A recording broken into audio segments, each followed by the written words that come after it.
দীর্ঘদিন কোলন ক্যান্সারে ভুগে অবশেষে না ফেরার দেশে পাড়ি জমালেন ছোট পর্দার জনপ্রিয় অভিনেতা অলিউল হক রুমি।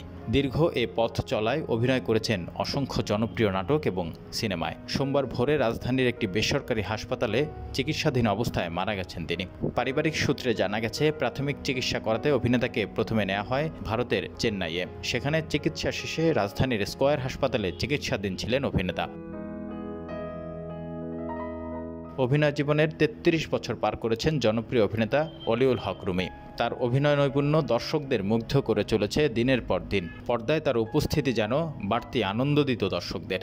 গুণী এই অভিনেতা বরিশালের আঞ্চলিক ভাষাতেই বেশি অভিনয় করতেন। এ ভাষাতেই তিনি দর্শকদের হাসাতেন, আবার কখনো কাঁদাতেন। তার বাবা বীর মুক্তিযোদ্ধা আজিজুল হক ও মা হামিদা হক। পরিবারের ৩ ভাই ও ৩ বোনের মধ্যে সবার ছোট এই অভিনেতা। রুমির অভিনয় শুরুটা হয় ১৯৮৮ সালের থিয়েটার বেইলি রোডে এখন কৃতদাস নাটকে অভিনয়ের মধ্যে দিয়ে। একই বছর কোন কাননের ফুল নাটকে অভিনয়ের মাধ্যমে ছোট পর্দায় আগমন ঘটে। তিনি টেলিভিশনের পাশাপাশি অভিনয় করেছেন সিনেমাতেও।